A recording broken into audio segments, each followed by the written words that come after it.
রাজা আজকা নিজের জীবন নিজে দালাইছে গামছা দিয়া সিঁড়ির মধ্যে, বুঝছেন? মারা গেল বাপের ফোন দা কইছি, বাপে মনে করছে মস্কারা করছি। হ্যালো হ্যালো, ওয়ালাইকুম সালাম। কে? ওয়ালাইকুম সালাম। কে? আমি তো রাজা বড় ভাই। কি হয়েছে ভাই? আচ্ছা, ওই আপনার আব্বা বলছি, আপনার রাজার বড় ভাই রাজা আজকা নিজের জীবন নিজে দালাইছে গামছা দিয়া সিঁড়ির মধ্যে, বুঝছেন? হ্যাঁ, রাজা নিজের জীবন নিজে দালাইছে। রাজা মারা গেছে, রাজা মারা গেছে, বুঝছেন?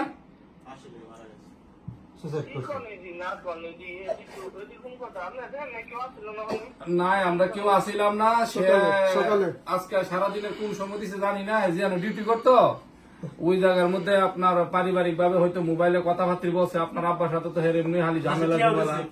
আজকে 25,500 টাকাও দিছে। 25,500 টাকা মরার আগে আপনাদের বিকাশ করে দিয়ে গেছে আপনার এই নাম্বারে, বুঝছেন? আপনার আব্বার নাম্বারে 25,500 টাকা বিকাশে পাঠাইছে মরার আগে, বুঝছেন? এখন আমরা এখন দেখেন আপনারা আমি তো কথা বলি অনেক কি আপনার তো মোবাইলে ফোন দিয়ে করতেছেন, আমি তো বুঝলাম, ঠিক আছে। দেখেন এইসব জিনিস নিয়ে কোনো ই করেন না।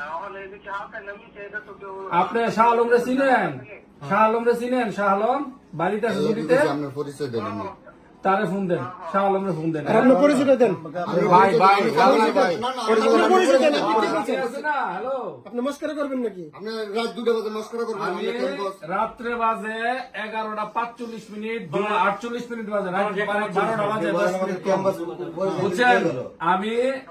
আমি রাজার ক্যাম্পাস কথা বলতেছি। আপনি উনি প্রবাসী না, উনি বুঝে না। শাহ আলমের তেবিস্তে জানেন, যদি বিশ্বাস না হয় শাহ আলমের ফোন দেন। শাহ আলমের ফোন দা বলেন যে রাজা নাকি মারা গেছে।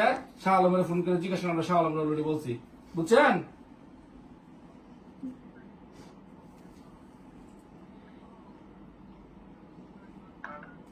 ওকে, এখন আপনারা শালম বাস